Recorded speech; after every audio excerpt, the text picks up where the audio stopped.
All right, thanks, Cory. Apple's iPhone 5 again is expected to come out this fall with new bells and whistles. The iPad 3 is sure to be packed with new features, and Apple's reportedly moving into the HD TV market. But what impact will these products have on the marketplace and Apple's bottom line? For more on that, let's bring in our go-to expert on all things Apple and Bloomberg Best guest, Brian Marshall of Gleacher Co. Brian calls Apple the best technology company on the planet. So welcome back, as always. First of all, why are we hearing about all of these new products all at once? Is this part of some strategic move by Apple? That's a good question, Emily. I think if you look at it, clearly Apple is off cycle in the sense that they were supposed to launch, typically the phone, in conjunction with the Worldwide Developers Conference. Obviously, that didn't happen this time around due to some technical difficulties in designing the new handset. So I think we're starting to hear a lot more about all the products that are coming out for the back half of this year.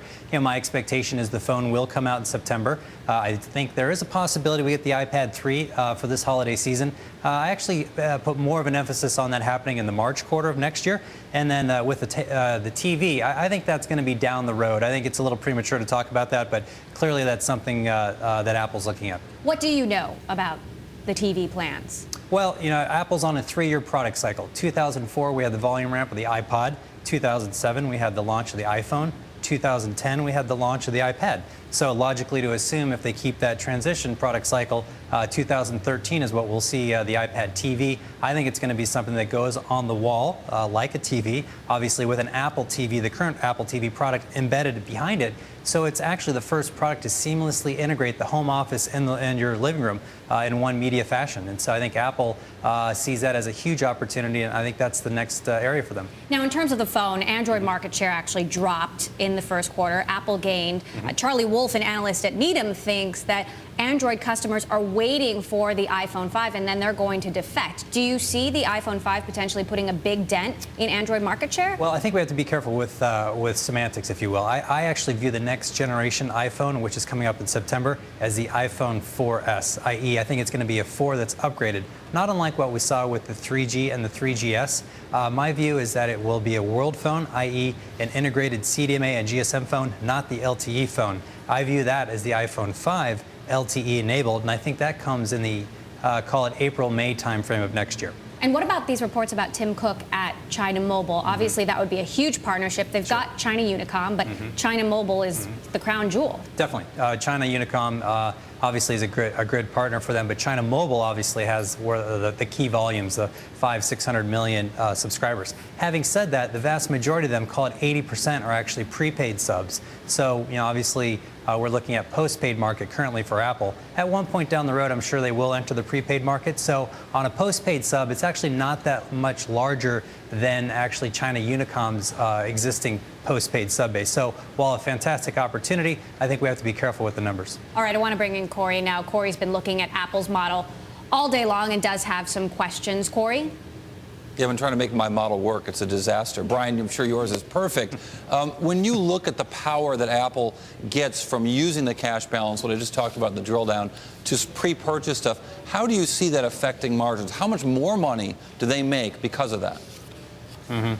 Well, Cory, if you look at it, obviously, we call it the Bank of Apple, $70 basically in net cash per share. So clearly a phenomenal place to be in. I do think that it obviously helps them from a negotiating perspective when you're talking about pre-purchase of components that are going to be in short supply. NAND flash, for example, panels, perhaps some processing technology from a semiconductor perspective. So I think it puts them in a good position.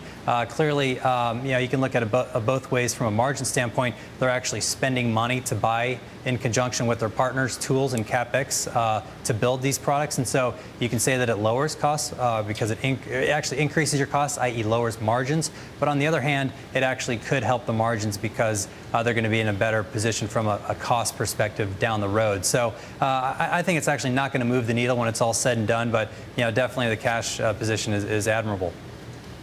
So when you see them using that cash in that way, it makes me wonder if they're able to design the A5 chip in a way that can work in both the iPad and in the future iPhone, whatever you want to call it, the S, fine, you can call it the S. But do you think that that also helps them from a gross margin standpoint because they're able to make so many more of the same chip? Definitely. When you have volume, you're obviously going to be amortizing your costs over a larger base, and so clearly, that will help your cost structure going forward. So it's all about volume at the end of the day. Also, Apple vertically integrates, so they actually have the designs for the semiconductor perspective. They have other people manufacture it, but at the end of the day, they're taking much more of a vertical approach versus the competition. I think that puts them in a great position as well.